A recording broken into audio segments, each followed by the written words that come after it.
Tribuners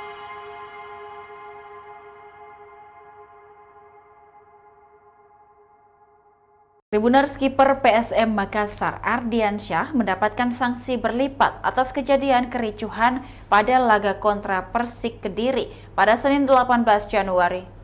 Tribuners kiper PSM Makassar Ardiansyah mendapatkan sanksi berlipat atas kejadian kericuhan pada laga kontra Persik Kediri pada Senin 18 Desember 2023 lalu. Pada laga lanjutan Liga 1 2023-2024, Persik versus PSM Makassar di Stadion Brawijaya, Kediri terjadi kericuhan yang membuat pertandingan sempat berhenti lebih dari 1 jam.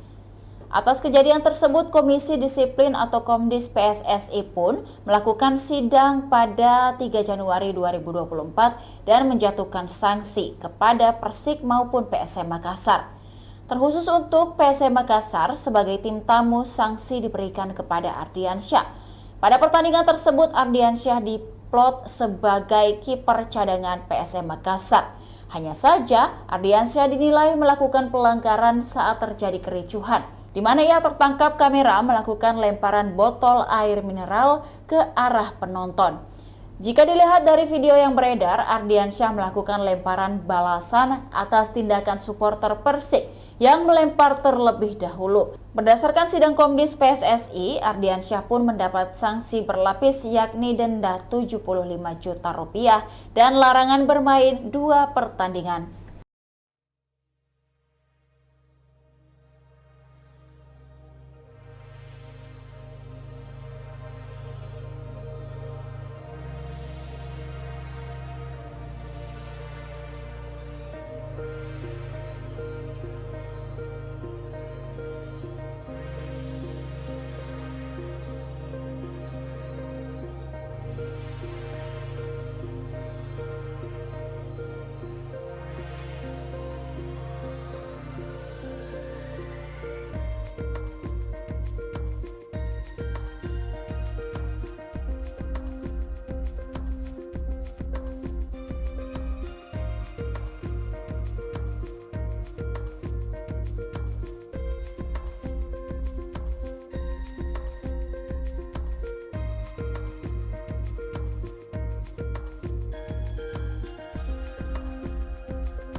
Demikian Tribun Timur Hot News kali ini. Saksikan berita lainnya hanya di kanal YouTube dan Facebook Tribun Timur.